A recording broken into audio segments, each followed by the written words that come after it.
하게 되는 겁니다. 자, 그러면은 먼저 우리가 주로 아미노산에 의해서 발생되는데, 아미노산에 대해서 먼저 한번 분석을 좀 해보는데요. 이게 좀 많이 어려운 내용입니다. 실제적으로 이거는 커피 쪽은 아니고요. 굉장히 어려운 내용 중에 하나예요. 그래서 이해가 안 되시더라도 좀 감안을 해주시고, 그 다음에 질문하더라도 제가 정확히 대답 못하는 부분도 종종 있을 수는 있으니까 양해를 좀 부탁드리겠습니다. 아미노산이라는 건 있잖아요. 염기성의 아미노 그룹, 아미노 기하고, 그 다음에 산성의 카르복실 그룹으로 보통 구성이 됩니다. 아미노 그룹이라는 건 뭔가 하면은, 그러니까 아미노산이라는 건요, 탄소, 카본, C를 중심으로 해갖고 있잖아요. 아미노 그룹하고, 아미노 기하고 카르복실 그룹 두 개로 이루어집니다. 그리고 밑에 H가 하나 붙어 있고요. 위에 R이라는 축세가 있는 그런 구조가 되는 거예요. 이게 기본 구조예요. 예, 거기에서 질소 분자 하나하고 수소 분자 두 개, 원자죠. 수소 원자 두 개가 결합되어 있는 것 같다. 아미노기라고 보통 그럽니다. 이건 염기성 기록이고요. 그 다음에 탄소 하나에다가 산소 두 개가 연결하고, 그리고 수소 하나가 연결된 요걸 갖다가 COOH 그리고 카르복실 그룹이라고 보통 얘기를 해요. 그래서 요 탄소를 중심으로 해서 NH2, 그 다음에 COOH, 그리고 공통 부분인 H, 그래갖고 요 부분이 사실은 공통 부분이고요. 위에 있는 작용기 R이라는 측세 결합에 의해서 여러 개의 아미노산 형태들이 나타날 수가 있는 거예요.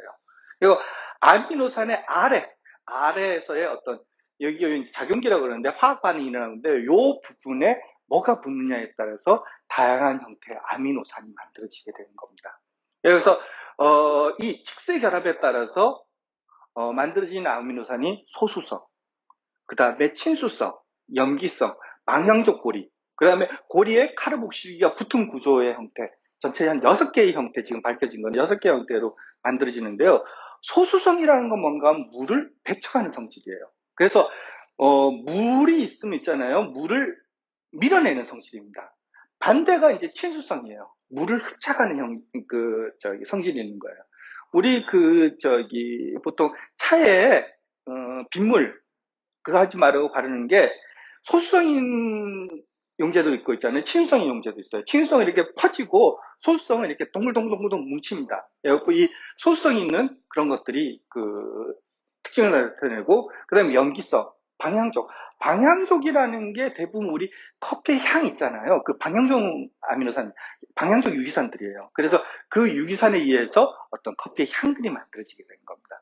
그리고 몇몇 아미노산을 제외하고는 대부분의 아미노산은 물에 녹고 알코올에 녹습니다. 그래서 우리가 커피를 추출할 적에 이 방향적 아미노산이 얼마만큼 추출됐느냐에 따라서 향이 많이 나올 수 있고, 그렇게 될 수가 있는 거죠. 그러니까 만약에 물에 용해 안 된다 그러면은 우리는 커피를 물로 뽑아낼 수가 없는 거 되는 겁니다.